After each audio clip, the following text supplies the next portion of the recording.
mean, I first started this with one video of me going to a New York subway stop to sing. It was his 22nd birthday, and Jason woke up to tragic news about the Haiti earthquake. It didn't feel like a coincidence, but I had this belief that ordinary people can do extraordinary things. The goal was to raise $100, and they only raised $80. But when they went home and shared their video about it, they ended up raising way more than expected. That was the time that I realized that stories and media and film are such a powerful means to do good.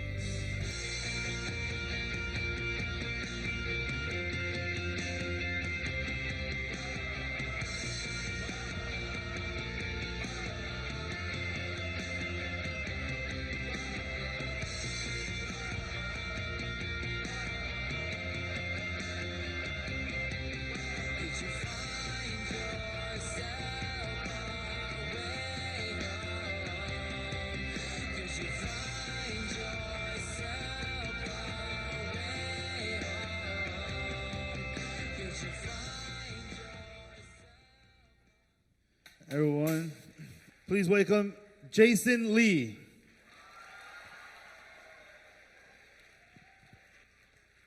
Wow. Thank you guys. Thank you so much. You heard a little bit about this here, but I just want to begin by telling you a story. January 12th, 2010 was my 22nd birthday. So I know a lot of you guys are probably good at math, and you're like, wow, this guy's really old. Yeah. I'm 30 now. It hurts.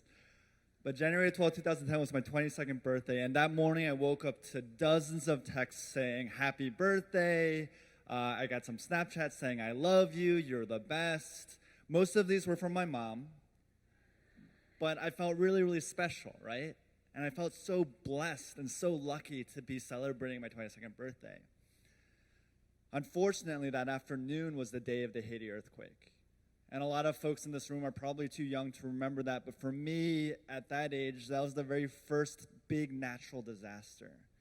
And I saw an entire country in devastation. And I said, why is it that I'm so lucky, and I get to live in New York City, and I'm making now a good salary, and all these people are struggling? So like any rational human being, I decided to go to a New York subway stop to busk and sing to raise $100 for Haiti. Busking is like when you have a guitar and you've got your case out. And this is a terrible idea because I'm like the worst singer ever. If I were to start singing right now, you would all leave. So I won't do that. But I wanted to do something special, right? I said, hey, I see a need here. I've got time. So I went to the subway stop to raise $100 for Haiti. That day we raised about $80. I said, okay, that's okay. But I had Asian parents. I was like, okay, I need to get 100. 100's like an A, right? So I made a video about it. I put it online. I sent it to all my friends and said, hey, please watch this YouTube video. Please donate. And within a week, we had 10,000 views. Yeah, right?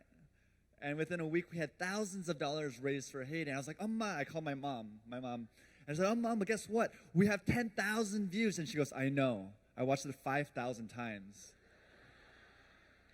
I said, okay, well, we have 5,000 views. She goes, okay, that's not bad. And I said, okay, well, thank you. And again, that was the very, very first time that I realized that stories and media are such a powerful way for us to do good. Next slide, please. My name is Jason Y. Lee. I'm the founder of Jubilee Media, and we make, next slide, sorry. We make content that is positive for young people. Just by show of hands, who here has seen a video from Jubilee? Yeah, thank you guys. Everyone else can leave. No, I was kidding. Everyone else, please watch our videos, like, subscribe, leave a comment, Gucci, all that. But we really believe that with stories that we can change the world.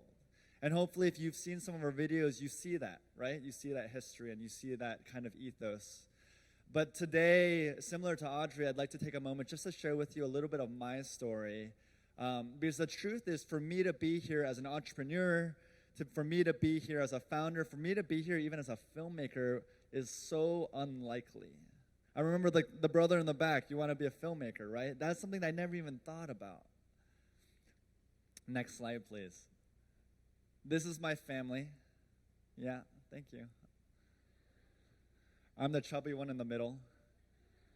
That's my brother on the right with his hand up. Great student. I grew up in Kansas. So, yeah, there are Asians in Kansas, too. I grew up in Kansas, and both of my parents were professors. So you can imagine what that was like. Yeah, exactly. Both of my parents were professors. So growing up, it was really, really important, as you guys probably know, to do really, really well in school, right? And it was so important. They would always tell us the most important thing is your education. I'll tell you a small story that just elaborates that. Does anyone else remember, like, what is your, like, favorite childhood memory, right? Like, most people are like, oh, I was at the park, or, like, I got to meet Barney, or, like, I got to go do X, Y, and Z. My favorite childhood memory was my first day of school, right? People are like, man, this guy is so nerdy. Yeah. It was. And the reason was because when I was young, they told me, when you go to school, you'll learn so much. I was like, oh my God, this place is amazing. When you go to school, you'll learn who you are and you'll learn what you want to be. I was like, oh my God, school is like Disneyland, but better. So I remember the first day of school, I was so ready. I put like mousse in my hair. I had my like Teenage Mutant Ninja Turtle lunchbox. I literally ran to school, to kindergarten, right? First day of kindergarten, my teacher, her name was Mrs. Pleiss. She was the sweetest woman ever, and she said, everyone, welcome to school. This is where you'll learn who you want to be. This is where we'll teach you how to conquer the world. And I said, oh my God, this place is amazing. And then she said, today I want to talk to you about what it is you want to be when you grow up. And I was like, oh wow, this is really cool. And she said, today, I'm going to give you guys all a homework assignment, which is think about what do you want to be when you grow up. And I was like, oh my God, Mrs. Pleiss, I know. She goes, no, Jason, homework is something you have to do at home. And I was like, homework is the worst. You can tell I was like a very overeager kid. I was like the kid who would be sitting here by myself while everyone's sitting in the back, right? And I was so excited because I knew what I wanted to be when I grew up. So I ran home. I'm like walking around my bedroom like, oh, I know exactly what I want to be. I know exactly what I want to be. I'm so ready to share. And I go back to school. I'm sitting in the very front. I said, Mrs. Pleiss, I'm ready. She goes, Jason, you have to wait your turn. We're going to get in a circle, and we're going to share one by one. I said, okay. So at first, she's like, all right, Mary, what do you want to be? I was like, Mary, no one cares about what Mary wants to be. And Mary's sitting in there like, I want to be a ballerina. I was like, that's stupid. And they're like, okay, what about you, Bobby? And Bobby's like, well, I want to be an astronaut. I was like, that's stupid. No, I didn't really say that. I was a good kid. But finally she got to me, right? And it was because I was so eager and I knew in my heart what exactly I wanted to be. And she said, Mrs. Pleiss said, all right, Jason, thank you for waiting patiently. What is it that you want to be? I said, well, Mrs. Pleiss, I've been thinking about it, and there are two things I want to be. She goes, oh, that's so great. You should have so many dreams, right? And she said, you can be whatever you want to be when you grow up. And I was like, really? Okay. She goes, okay, Jason, that's enough build up. What is it that you want to be? I said, well, when I grow up, I want to be a dinosaur.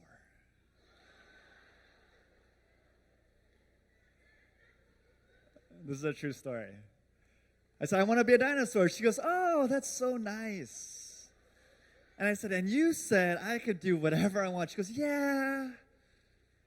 You know, just in case, what's the backup option? You know, the economy is not really good right now.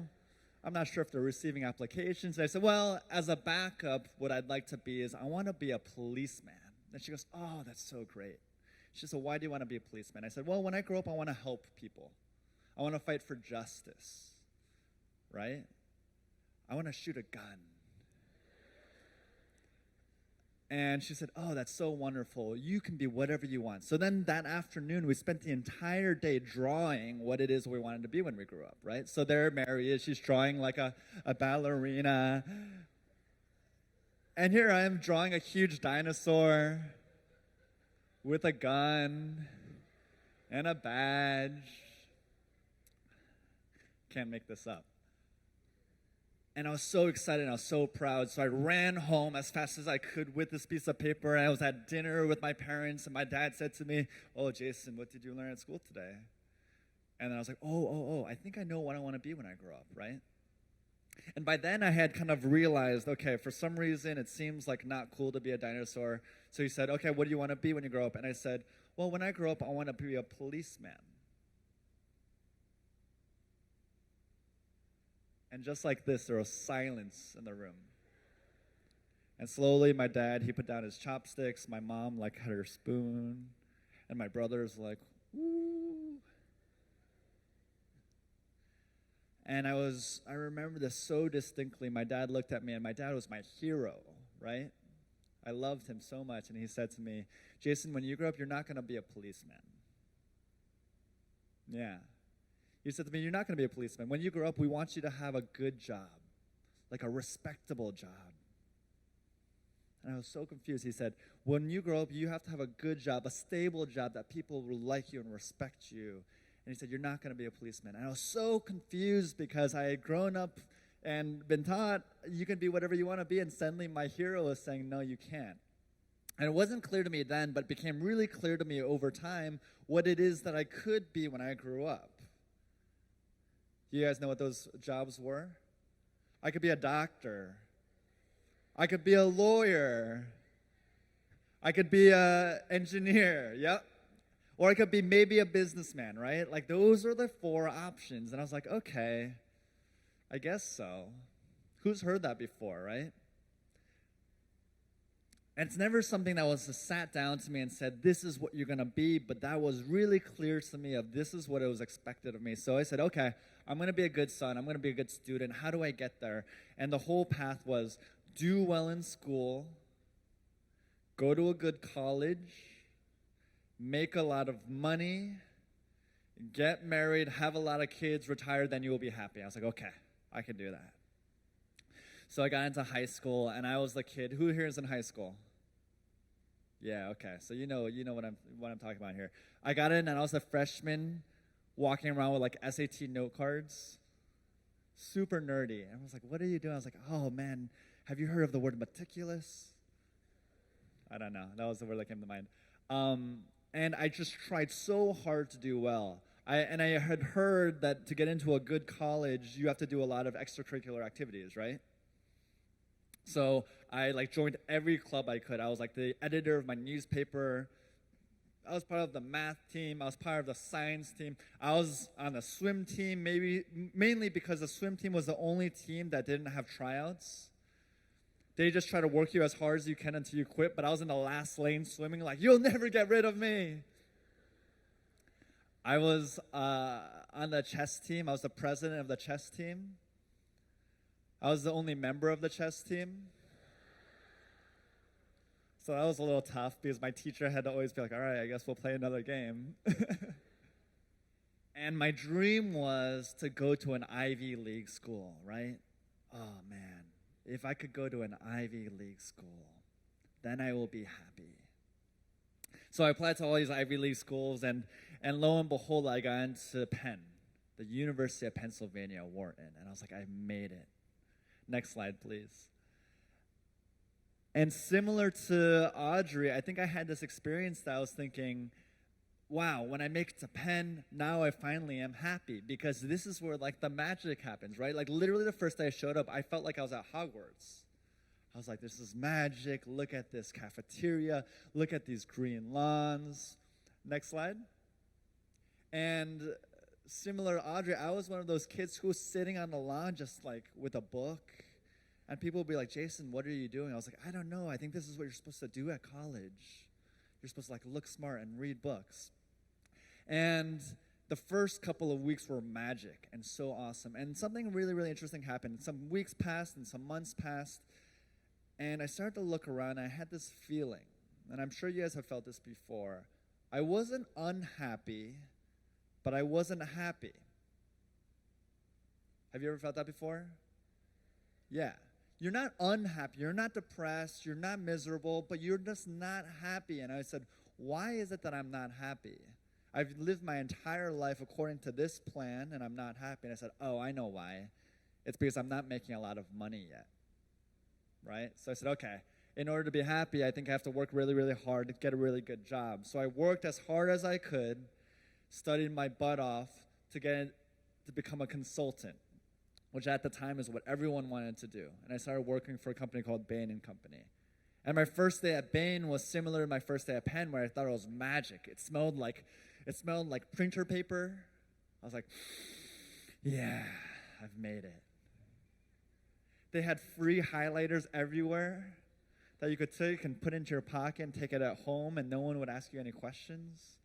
I was like, okay, I've made it. One guy was like, Jason, do you mind stapling this for me? I was like, yeah, absolutely. This is the best job ever.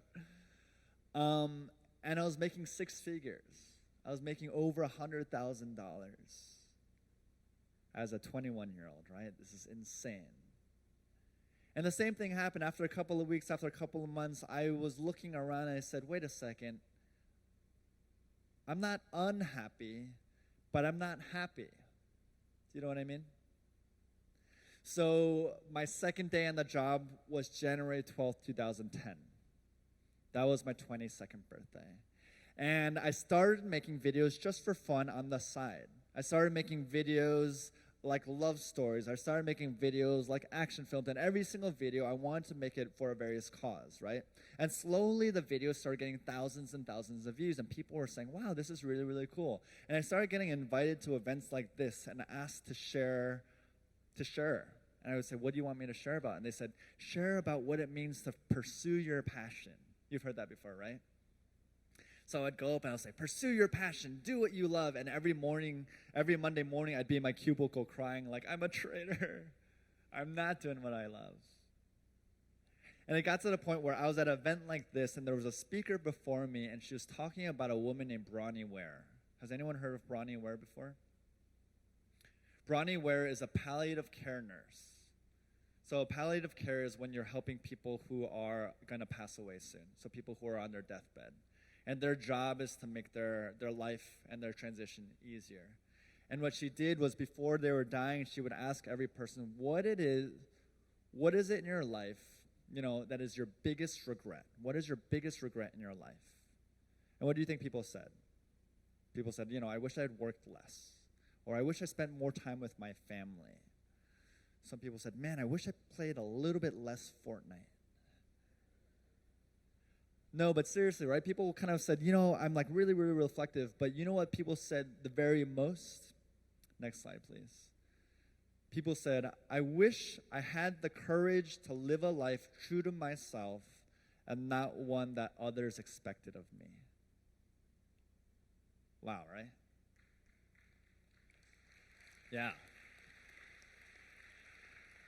And I remember exactly where I was sitting. I was just sitting right here where these guys are. And I remember thinking, oh my God, I wish I had the courage to live a life true to myself and not one that others expected of me. And I said, oh my God, that's my entire life. I've done exactly what everyone else expected, but not what I wanted to do. And I said, I'm going to quit my job. So you can imagine how this went. I called my mom and said, hey, Amma. And she goes, oh, I love you, my son. I said, Mom, I just quit my job. She goes, oh, Mana. What? What are you going to do? I said, I'm going to make videos on YouTube. She goes, oh, Mana. Like, what do you mean? We sent you to Penn. You were working on Wall Street. My brother who joined me, he went to Harvard. Yeah, I know. Yeah. He was working at the White House at the time under President Obama. He and I quit on the same day. We're the only two sons of Korean parents. So he called next. We said, well, let's wait 5 minutes. All right, now you can call. And he goes, hey, Amma. She goes, oh, my favorite son. I was like, what the heck? My favorite son. Hey, Amma, I just quit my job. She goes, oh, Mana. Which in Korean means like, oh my God, like, oiga vo, right? Like, and she goes, what are you going to do with your life? And he said, I'm going to make videos on YouTube with Jason. She goes, oh, Mana. Just on the floor. My other best friend, Eric, was doing Jubilee with me. He was at Harvard Med School. Yeah. There's Harvard, where he went. He graduated. He went to Harvard Med School. And after 2 years, he's Taiwanese. Do we have any Taiwanese brothers or sisters in the house? Yeah, one? Okay. Same thing. Only child, he said, I'm going to call my parents now. And he goes, oh, mama, I'm quitting Harvard Med School. She goes, oh, my God. And, like, I would literally, like, give my pinky to go to Harvard Med School, right? Mainly because, like, with that education, I'm pretty sure I could figure out a way to, like, sew it back on and it would still work. But this is what it was. People said we were crazy. People said you're stupid. People said, why would you do that? And for me, it was I wanted to have the courage to live a life true to myself and not one that others expected of me. Now, I know there are a lot of young people here that will now call their mom and said, hey, I heard a speaker this morning. He said, don't go to Harvard, that I should just make videos on YouTube. And that's not what I'm saying, just to be clear. I know there are a lot of parents in the back saying, oh, nah. That's not what I'm saying. What I am saying, though, similar to what Audrey was saying, that we have to question everything. And we have to really think critically about who it is that we are and what it is that we're created to do. And for me, what I realized that I was created to do is I wanted to tell stories and I wanted to change the world. I wanted to be doing what I'm doing right now. So I started Jubilee Media. Next slide. And Jubilee Media now is an extension of that. What we do is we create stories, we'll tell stories that create radical empathy, that bring people together, that inspire love.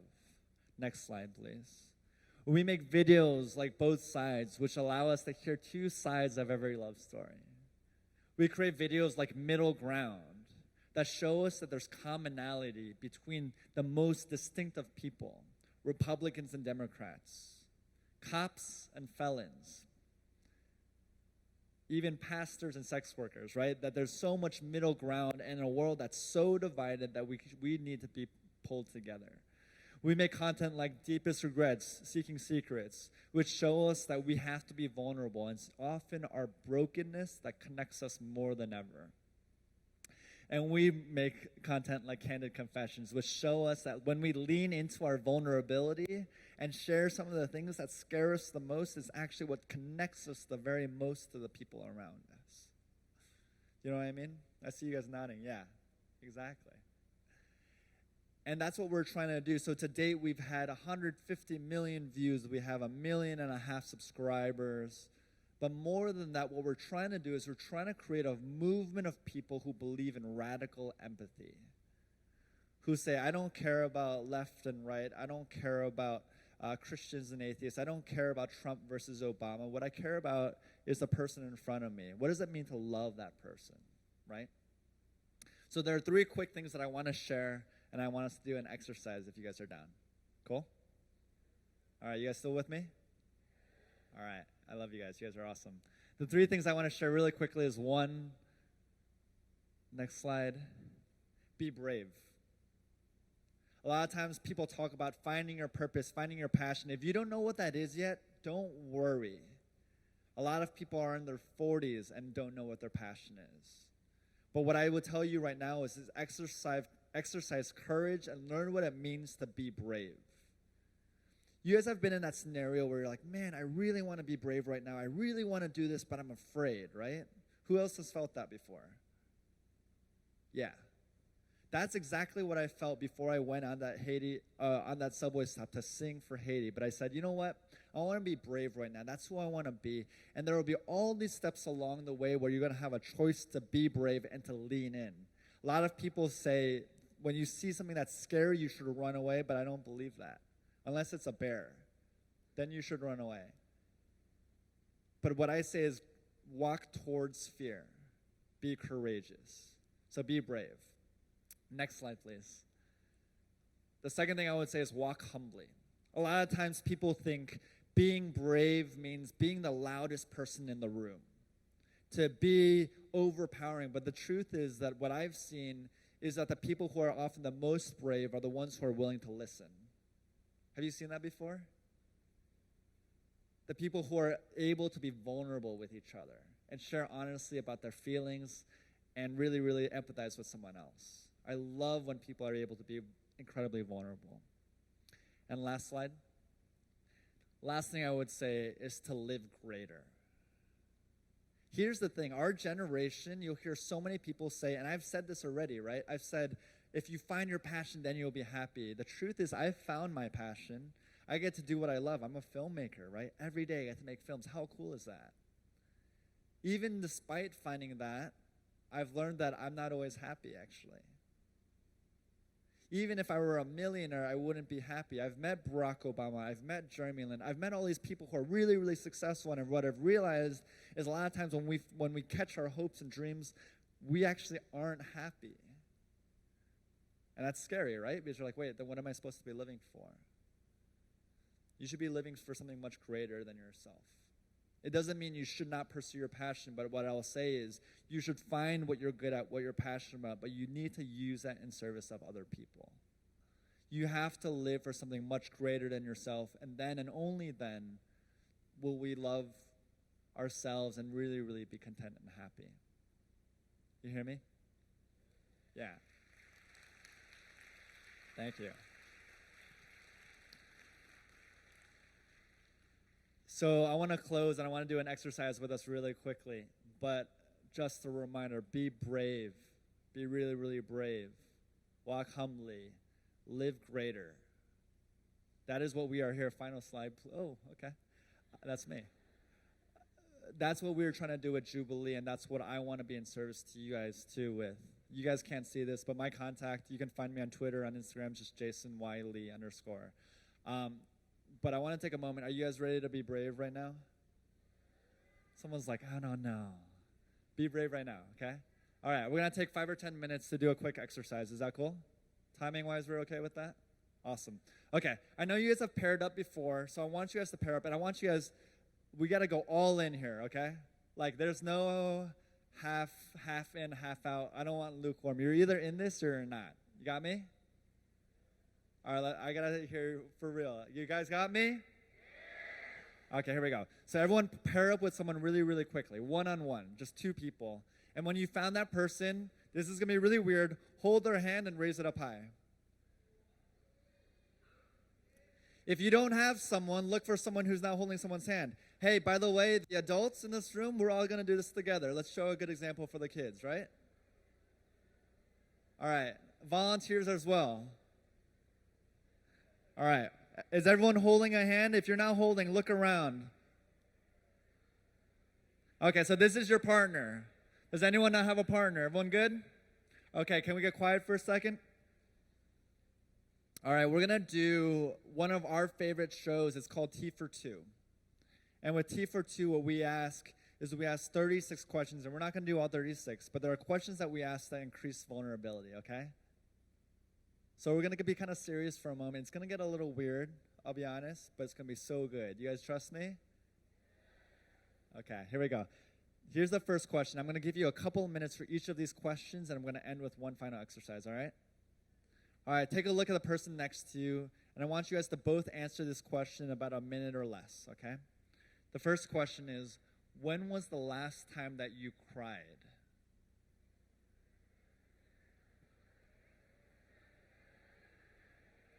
All right, I want you guys to share for real.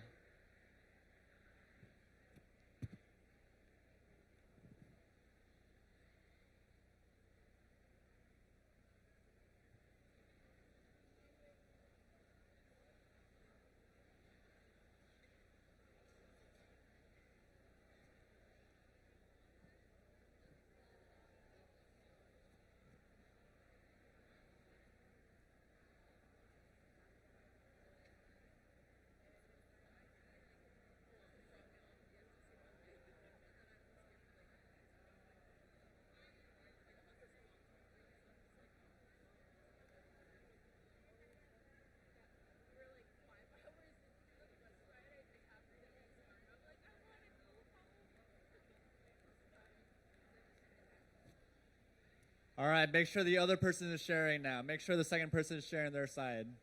When was the last time that you cried?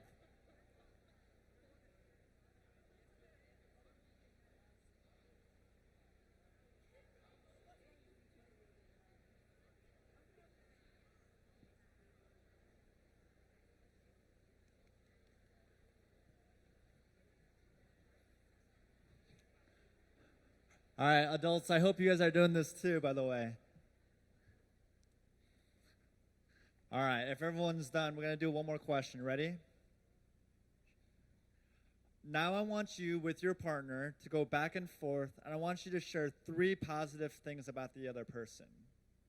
So alternate sharing 3 positive things with the other person.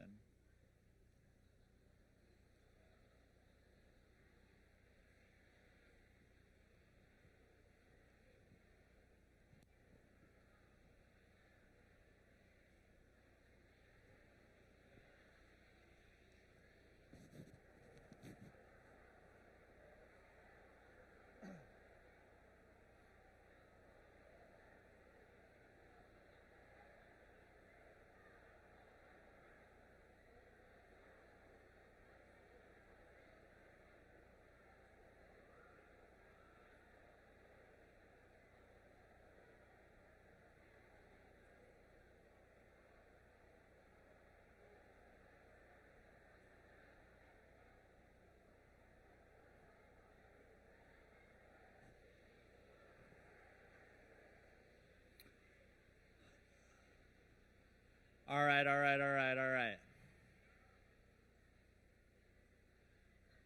All right, if you haven't finished, make sure you find your partner afterwards and you guys finish that, okay? All right, now I want complete silence if possible. Shh. All right, you guys trust me? You guys trust me? All right, this is where we're gonna go for it, okay? What did I say? We want to be brave, right? Okay, now take a look at your partner. Everyone has a partner? Okay, so let's get really, really quiet. Really, really quiet. All the adults, we're going to do this all together, okay? Now, everyone take a look into your partner's eyes.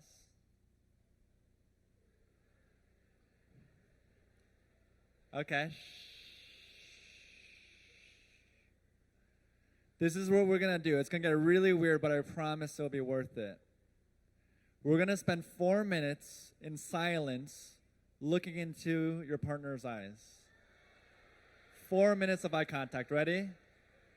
All right, here we go. In 3, I'm going to keep track of time. Don't worry, I got you. In 3, 2, 1.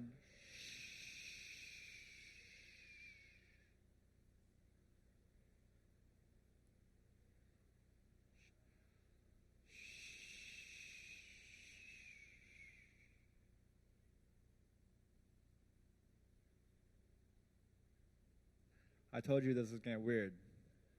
I promise. Lean into this.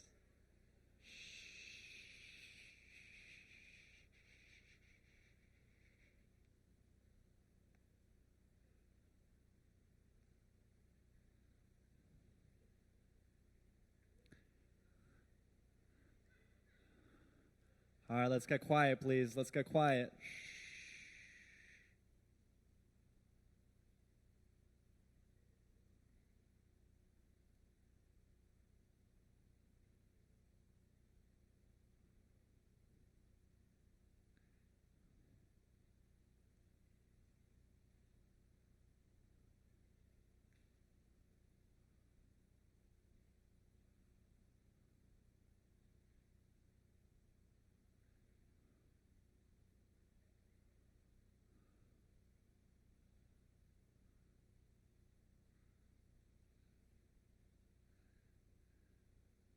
Keep going, keep going.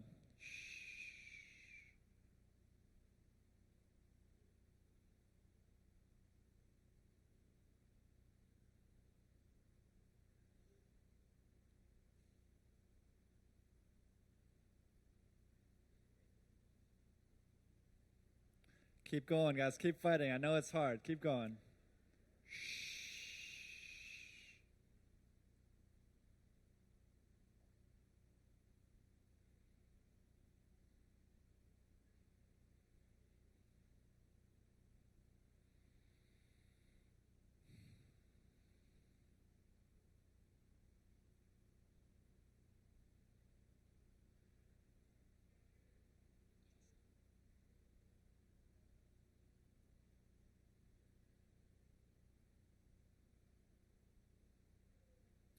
All right, we're almost done. Let's get complete silence in this room if we can.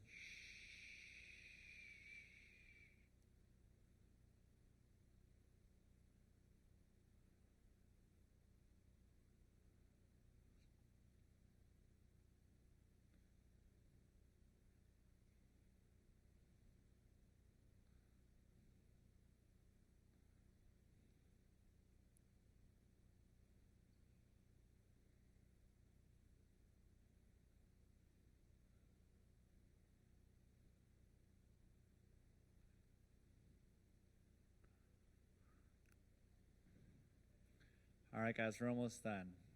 Stay quiet. I'm going to read something while you guys are finishing, okay? Belonging is the innate human desire to be part of something larger than us. Because this yearning is so primal, we often try to acquire it by fitting in, by seeking approval. We're not only hollow substitutes for belonging, but often barriers to it. Because true belonging only happens when we present our authentic, imperfect selves to the world. Our sense of belonging can never be greater than our level of self-acceptance. And that's time. Yeah, that's cool, right?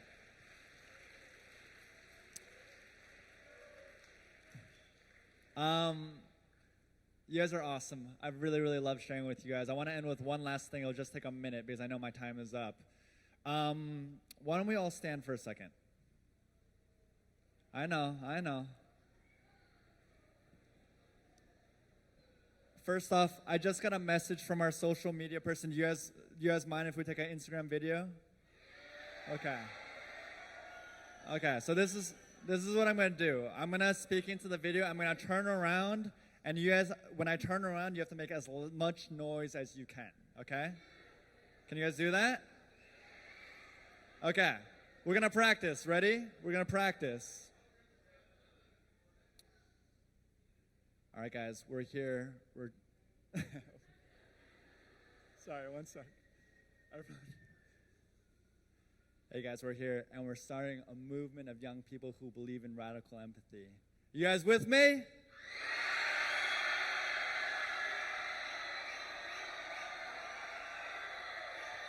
Yeah. That was amazing. We didn't even need to practice. Okay, we're going to end with this last thing, okay? We're going to post that on my social, on Jubilee Media. Make sure you guys follow us. Stay standing. I promise we'll be over soon. All right, we went to a school. We did a documentary at a school, and at the beginning of every day, they did something crazy and weird, and we loved it, and we do this every day with our team. You guys down? So you're just going to repeat after me, okay? For example, I'm going to say, like, I am, and you'll say, I am, right? And the key here is to be as loud as you possibly can, okay? It's going to be as loud as you possibly can. You guys ready? Oh, I'm saying loud as you possibly can. You guys ready? Wow, you guys are amazing. I love this. Ready? Here we go. I am somebody. I am somebody. I am talented. I am special. I can change the world. I am somebody.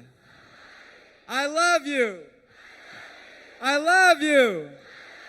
I love you. At the end of the day, know that each and every one of you guys are loved. I love you guys so much. Thank you so much for being part of this. Thank you.